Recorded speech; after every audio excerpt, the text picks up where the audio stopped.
Okay, let's tackle a big one. It's a question we've all asked ourselves, probably while just staring at our own arm. You see that network of blue lines and you can't help but wonder, is my blood actually blue inside my body? Well, today, we're gonna get to the bottom of it. I mean, it seems like such a simple contradiction, right? You get a paper cut, and the blood that comes out is obviously red.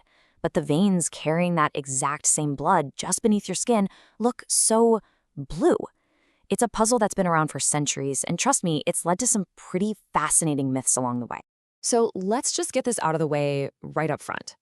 That whole idea that your blood is blue when it's inside you and then poof, it magically turns red the second it hits the air, it's a complete myth.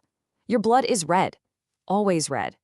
The real question isn't if it's red, it's why on earth it looks so different when we see it through our skin. To really understand this, we've got to zoom way in. I'm talking down to the molecular level. See, the color of our blood isn't just some random quirk of nature. It's a direct result of the specific, incredible little molecule that carries oxygen all through our bodies. And here it is, hemoglobin. This is the powerhouse protein packed into your red blood cells. Now, you've probably heard that blood is red for the same reason rust is red, because of iron. And that's kind of true, but it's not the whole story. The real magic, the thing that gives it that distinct red color, comes from how that iron atom is nestled inside this special structure called a porphyrin ring. That whole setup is what dictates which colors of light get absorbed and which ones get bounced back. So this really highlights the only actual color difference in your blood. When it's in your arteries, fresh from the lungs and loaded with oxygen, it's a bright, vibrant cherry red. But after it's made its deliveries to your tissues and is heading back, it's a much darker, almost maroon red. But here's the kicker. The shade changes for sure, but it is always a shade of red. Never, ever blue. Okay, so if the blood is always red, then what in the world is going on? Well, the answer has nothing to do with biology and everything to do with physics. What you're seeing is a classic, honest-to-goodness optical illusion. Okay, let's break this down. Sunlight, which contains all the colors of the rainbow, hits your skin. Now, blue light has a short wavelength, so it kind of scatters around right at the surface and bounces back to your eye. But red light, with its longer wavelength, is able to punch deeper into your skin, right down to where your veins are. And here's the key. That dark oxygen-poor blood in your veins is fantastic at absorbing that red light. It just soaks it right up. So way less red light bounces back from the spot where your vein is compared to the skin around it. Your brain sees this absence of red, does a quick calculation, and interprets the color you see as bluish. And you don't have to take my word for it. There's a great quote from a 2019 physics study that just nails it. They say the reason veins look blue isn't because more blue light is reflected, it's because the reflection of red light is so much lower. So in other words, you see blue not because blue light is being added, but because red light is being taken away. Go ahead, seriously. Take a look at your wrist right now. What color do you see? For some of you, it's probably a clear blue, but for others, it might look a little more green, maybe even teal. So what's up with that? Why the difference? Well, it turns out your skin's own natural undertone acts like a filter. If you have cooler undertones, think more pinks or blues in your skin, the veins look pretty much straight up blue, just like the physics would suggest.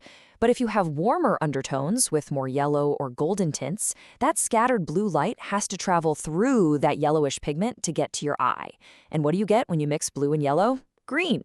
It's the exact same optical illusion, just with an extra layer of color theory thrown in for fun. So where did this whole powerful blue blood idea even come from? Well, it's a wild mix of social status and scientific convenience. The phrase sangre azul, or blue blood, started with Spanish nobles. They were very pale, so their veins looked incredibly blue, and they used this to claim their lineage was purer than the darker-skinned Moors, whose veins you couldn't see as easily. Fast forward a few centuries, and scientists needed a simple way to draw the circulatory system. So they made a code, red for arteries carrying oxygen-rich blood, and blue for veins with oxygen-poor blood. It was just a diagram, never meant to be literal. But then, hugely influential books like Gray's Anatomy adopted this color code, and the visual myth just got cemented in our brains for generations. All right, so we've totally busted the myth for humans. But now, let's throw in a really fun twist. Because while our blood isn't blue, some animals' blood actually is. In fact, nature has a whole rainbow of blood colors out there. Check this out. We run on iron-based hemoglobin, right? Which makes our blood red. But animals like octopuses, spiders, and those ancient horseshoe crabs, they use a completely different protein called hemocyanin. And instead of iron, it's based on copper. When it gets oxygenated, it turns a brilliant, vivid blue. And it doesn't stop there. Some worms and leeches have green blood, and there are even little marine worms with violet pink blood. It's just an amazing example of evolution finding all these different ways to solve the same problem. But wait, this story is not over. Let's bring it back home, back to us humans, for one last, and honestly, even more surprising twist. Because under some very specific and, thankfully, very rare medical circumstances, our own blood can actually change color. And I'm not talking about an optical illusion this time. I'm talking about a real chemical change to the hemoglobin molecule itself, a change that can lead to some really startling results that doctors have to be able to spot immediately. Two of the main ones are methemoglobinemia and sulfahemoglobinemia. With the first one, the iron in your hemoglobin gets messed with chemically and it turns the blood a weird chocolate brown color. This can actually be triggered by certain anesthetics. The second one happens when a sulfur atom forces its way into the hemoglobin molecule, which can turn your blood a dark, murky green. That one can sometimes be caused by certain migraine drugs. Wild, right? So imagine this. You're a doctor in the emergency room.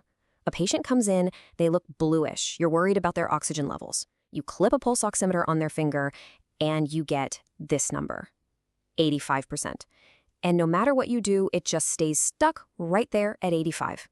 What does that tell you?